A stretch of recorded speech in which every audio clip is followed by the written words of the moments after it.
ॐ भूर्भुवः स्वः तत्सवितुर्वरेण्यं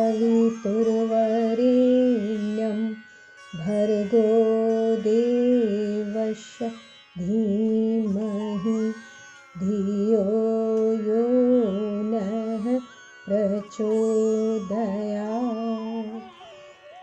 ॐ गुरुर्ब्रह्मा गुरुर्विष्णु गुरुरेव महेश्वर गुरुरेव परब्रह्म तस्मै श्रीगुरुवे नमः। अखण्डमण्डलाकारं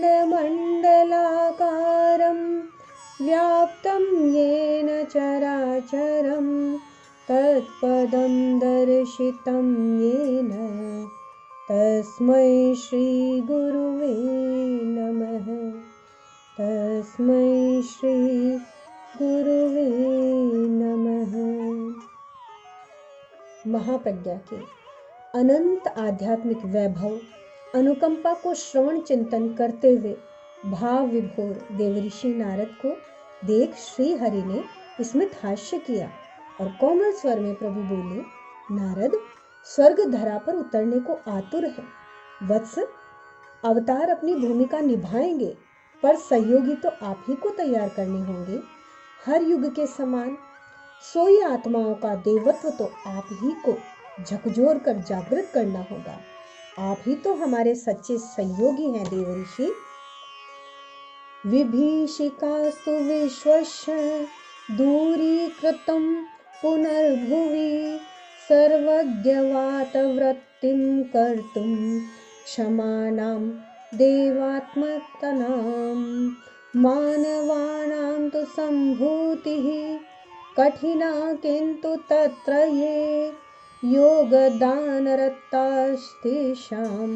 श्रेयः सौभाग्य संभवः। विश्व विभीषिकाओं को निरस्त करने और धरती पर पुनः स्वर्गीय वातावरण उत्पन्न कर सकने वाले देव मानवों का सृजन करने का कार्य कठिन तो है, पर उसमें योगदान देने वाले को श्रेय सौभाग्य भी कम नहीं मिलेगा। देवी प्रकोप, विभीषिकाएं, महामारियों के मूल में जितना दोष भौतिक रूप से मानव द्वारा उससे उद्यत रूप से छेड़छाड़ करने का है, उससे भी अधिक भ्रष्ट चिंतन और निकृष्ट कृतत्व का आश्रय लेने वाली मानवीय प्रकृति का है।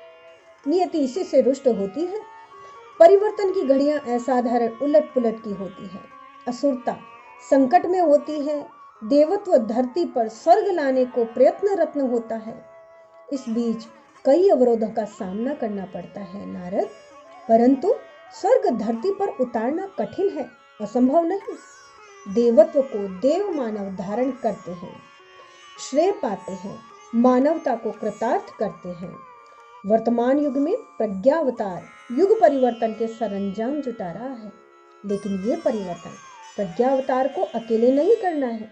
सेनापति अकेला नहीं लड़ता, सैनिक भी साथ चलते हैं।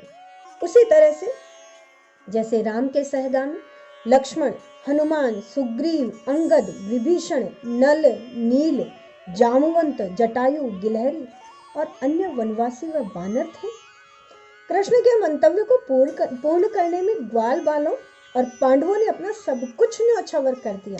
बुद्ध के साथ भिक्षुओं ने धर्म चक्र प्रवर्तन में प्राण प्रण से सहयोग किया। ईश्वर वह दिव्य सत्ता तो सर्वसमर्थ है नारद। वह नरसिंह और वामन अवतार के समान अकेले ही अभीष्ट प्रयोजन पूर्ण करने में समर्थ हैं, किंतु जागृत आत्माओं प्रियजनों को श्रेय देना उस परम सत्ता का सहज स्वभाव है वत्स। सहकारिता को, संगठन को सर्वोपरि शक्ति के रूप में प्रतिपादित करने के लिए महान शक्तियां सदा ही प्रयत्नरत रही हैं। जागृत आत्माओं को महत्वपूर्ण अवसरों पर अग्रिम पंक्ति में खड़े होने के लिए उभारा जाएगा। अर्जुन के साथ इसके लिए भर्त्सना जैसा उपाय बरते गया। सुग्रीव को धमकाने लक्ष्मण पहुंचे, परमहंस विवेकानंद को आगे घसीट लाए, विरजानंद ने दयानंद को श्रेष्ठ करने के लिए उकसाया। महानता की अपनी निजी सामर्थ्य है, यह एक परीक्षित तथ्य है।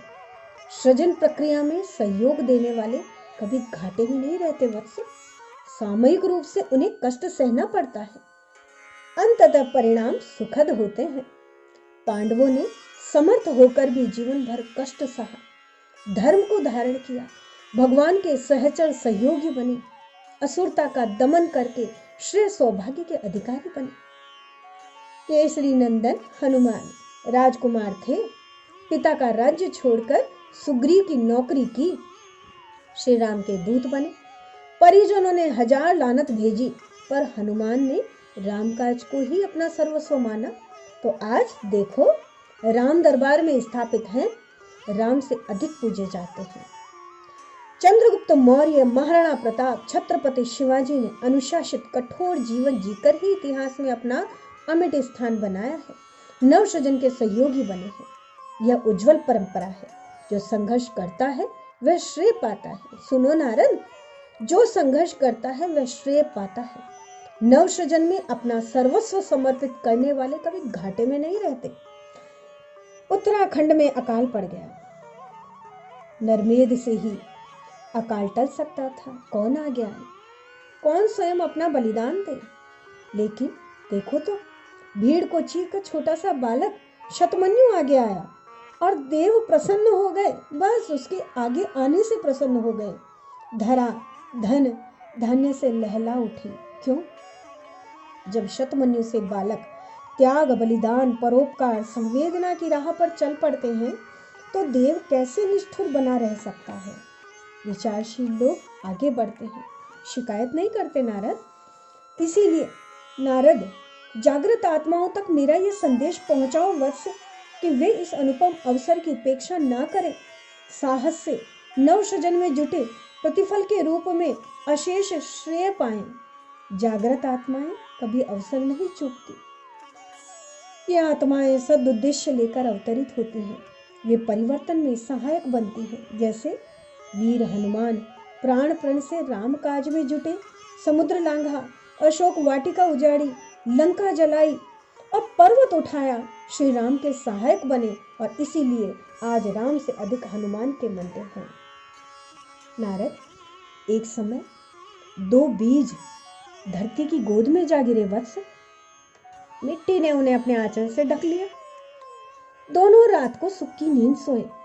प्रातःकाल जगे तो एक के अंकुर फूट पड़े, वह ऊपर की ओर बढ़ने लगा। यह देख छोटा बीज जो गला नहीं, बोला, भैया भैया ऊपर मत जाओ, वहां भय है, लोग रौंद डालेंगे, मृत्यु को प्राप्त हो जाओगे, रुक जाओ, ठहर जाओ। अंकुर पूरे प्रयास से ऊपर की ओर उठता गया, जड़ों में बीज गलता गया। अब वो धरती की परत को चीर कर मुस्कुरा रहा था। सूर्य देवता ने अपने प्रकाश से उस नन्हे अंकुर को स्नान करवाया। प्राणदाता वायु ने शीतल पंखा डुलाया। वर्षा की बूंदों ने पोषण दिया।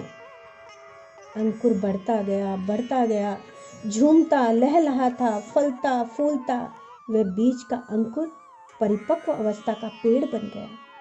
जब वह इस संसार से विदा हुआ तो अपने जैसे असंख्य बीज छोड़कर हंसता और आत्म संतोष अनुभव करता विदा हो गया वत्स। और वो मिट्टी के अंदर दबा बीज यह सब देखकर पछता रहा था। भय, संकीर्णता के कारण जहां था वहीं पड़ा रहा। समय को खोने वाले पछताते हैं नारद।